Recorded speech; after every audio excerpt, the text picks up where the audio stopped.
Assalamualaikum warahmatullahi wabarakatuh. Selamat siang, kami dari kelompok 14. Saya Sabrina Paramita NIM 19026 dan rekan saya yaitu Rosalia Angelika Subianto dengan NIM 19159 akan mempresentasikan hasil kerja dari kelompok kami dengan judul presentasi pada hari ini yaitu asuhan keperawatan klien gangguan proses pikir, isi pikir, dan arus pikir.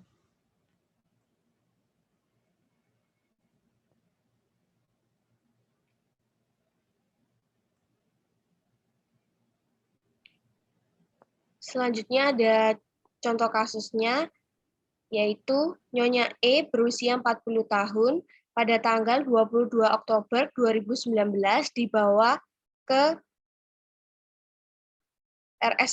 RSMM oleh keluarga karena saat di rumah pasien gelisah dan mengatakan hal-hal yang tidak rasional. Pasien juga marah-marah saat dinasihati, berbicara kasar dan tidak sesuai, dan menyerang orang lain, merusak alat-alat rumah tangga, dan sulit tidur.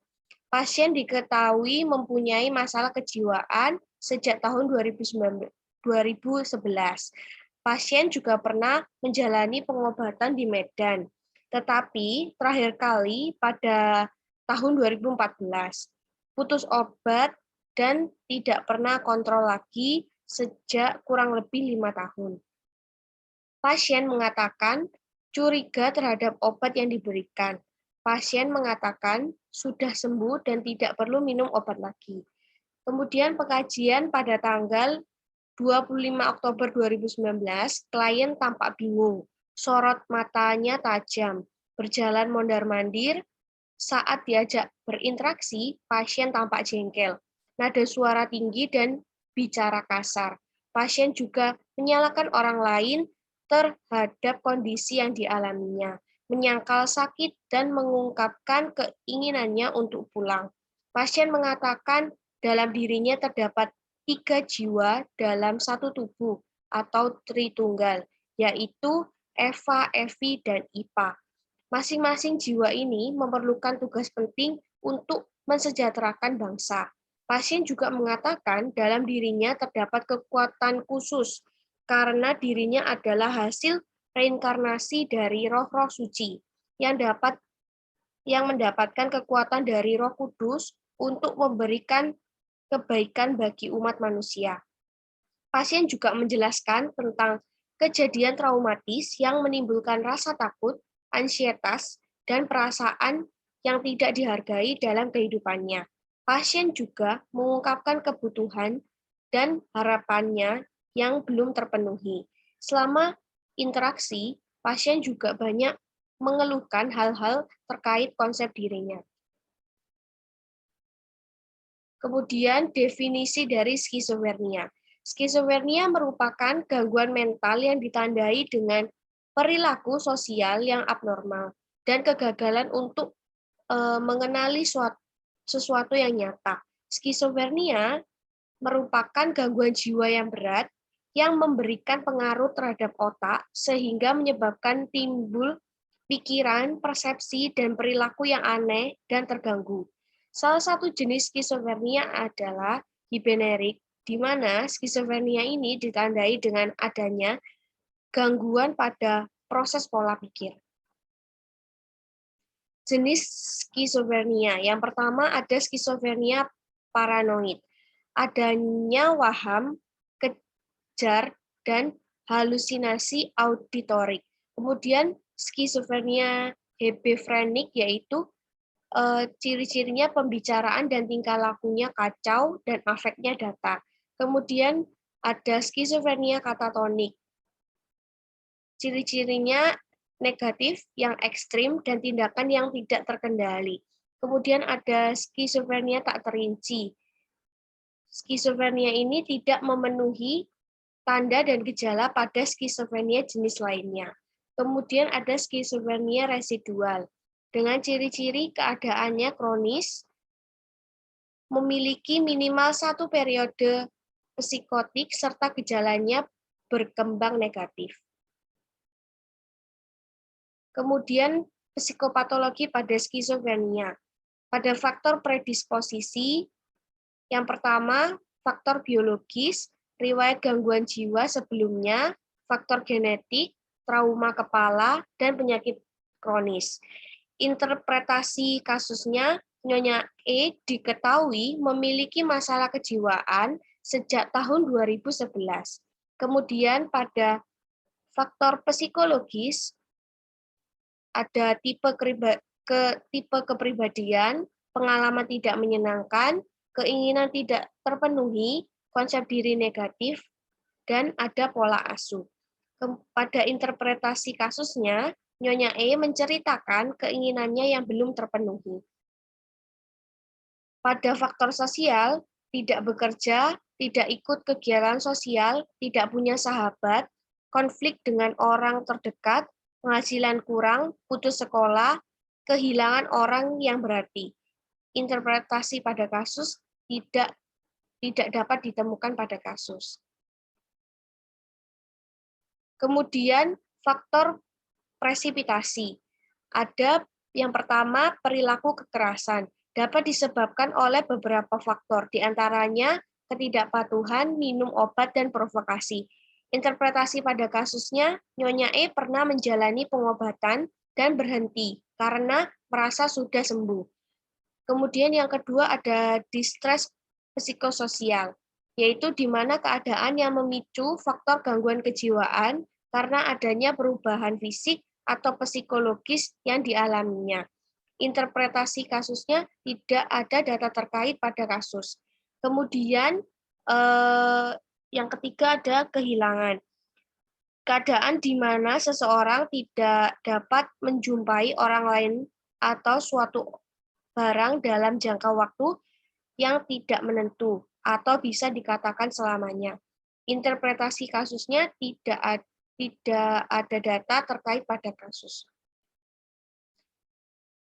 Kemudian faktor presipitasi selanjutnya ada pengalaman hidup tak menyenangkan, di mana semua peristiwa yang menyebabkan psikologi seseorang mengalami gangguan. Interpretasi pada kasusnya, Nyonya E menjalankan kejadian traumatis yang menimbulkan rasa takut dan tidak dihargai. Kemudian ada halusinasi, di mana gangguan persepsi sensori, di mana stimulus hanya dirasakan klien, sedangkan orang lain tidak. Pada interpretasi kasusnya, Nyonya E mengatakan dalam dirinya terdapat 3 jiwa dalam satu tubuh yang memiliki tugas untuk mensejahterakan bangsa. Kemudian psikopatologi skizofrenia pada mekanisme coping. Mekanisme coping merupakan sebuah upaya dari seorang individu dalam mengatasi stresor psikologis atau masalah yang menghampirinya. Interpretasi pada kasusnya tidak dipaparkan bagaimana Nyonya E mencoba menyelesaikan atau menghadapi stresornya. Namun, dalam kasus diceritakan bahwa Nyonya E marah-marah apabila diberikan nasihat. Diagnosa medisnya skizofrenia. Diagnosa keperawatan yang pertama ada waham berdasarkan dengan faktor biologis, yaitu gangguan pola pikir, skizofrenia yang ditandai dengan flight of idea. Interpretasi pada kasusnya, Nyonya E mengatakan dalam dirinya terdapat 3 jiwa dalam satu tubuh atau tritunggal, yaitu Eva, Evi, dan Ipa. Masing-masing jiwa ini melakukan tugas penting untuk mensejahterakan bangsa. Nyonya E juga mengatakan dalam dirinya terdapat kekuatan khusus karena dirinya adalah hasil reinkarnasi dari roh-roh suci dan mendapatkan kekuatan dari Roh Kudus untuk memberikan kebaikan bagi umat manusia. Selanjutnya akan dilanjutkan oleh teman saya. Baik, untuk diagnosa keperawatan yang kedua yaitu harga diri rendah kronis berhubungan dengan gangguan psikiatri yaitu gangguan pola pikir, dan skizofrenia, ditandai dengan menilai diri negatif, perasaan tidak dihargai dalam hidupnya. Interpretasi pada kasusnya, Nyonya E menjelaskan tentang kejadian traumatis yang menimbulkan rasa takut, ansietas, dan perasaan tidak dihargai dalam kehidupannya. Pasien juga mengungkapkan kebutuhan dan harapannya yang belum terpenuhi. Selama interaksi, Nyonya E juga banyak mengeluhkan hal-hal terkait konsep dirinya. Nah, untuk diagnosa keperawatan yang ketiga yaitu ansietas berhubungan dengan kebutuhan tidak terpenuhi, ditandai dengan tampak gelisah dan sulit tidur. Interpretasi pada kasusnya, pada hasil pengkajian 25 Oktober 2019, Nyonya E tampak bingung, sorot mata tajam, berjalan mondar-mandir, saat diajak berinteraksi pasien tampak jengkel, nada suara tinggi dan bicara kasar. Nyonya E juga menjelaskan tentang kejadian traumatis yang menimbulkan rasa takut, ansietas, dan perasaan tidak dihargai dalam kehidupannya. Nyonya E juga mengungkapkan kebutuhan dan harapannya yang belum terpenuhi, dan Nyonya E juga sulit tidur. Selanjutnya, diagnosa keperawatan yang keempat yaitu coping tidak efektif. Berhubungan dengan ketidakcukupan persiapan untuk menghadapi stresor, ditandai dengan menggunakan mekanisme coping yang tidak sesuai, menyerang orang lain, dan merusak alat rumah tangga.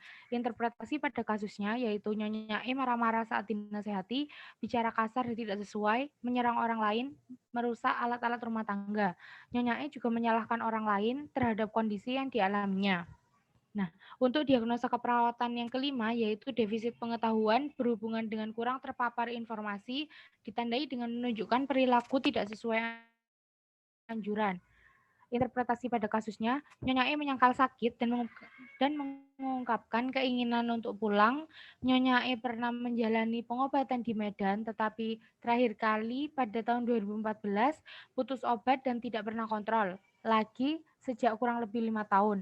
Pasien mengatakan curiga terhadap obat yang diberikan. Nyonya E juga mengatakan sudah sembuh dan tidak perlu minum obat lagi. Selanjutnya yaitu penata laksanaan yang dapat dilakukan untuk mengatasi skizofrenia. Nah, untuk yang pertama yaitu penata laksanaan medis. Penata laksanaan medis yang pertama yang dapat dilakukan yaitu terapi farmakologis.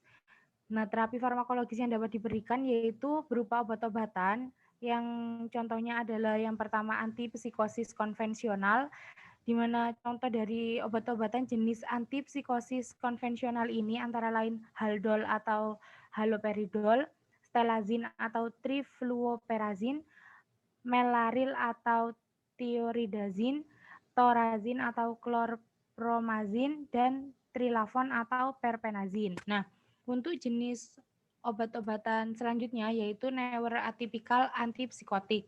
Nah, contoh-contoh dari obat-obatan jenis ini adalah yang pertama Risperdal atau risperidon. Yang kedua yaitu sediaan risperidon tablet yaitu 1, 2, 3 mg dengan dosis 6 sampai 2 sampai 6 mg per hari.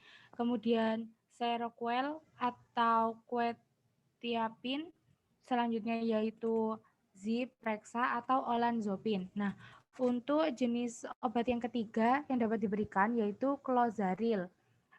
Clozaril merupakan jenis obat-obatan yang sangat jarang menimbulkan efek samping. Namun ketika obat ini menimbulkan efek sampingnya tersebut bisa sangat serius karena efek sampingnya itu menyerang produksi sel darah putih yang fungsinya yaitu proteksi.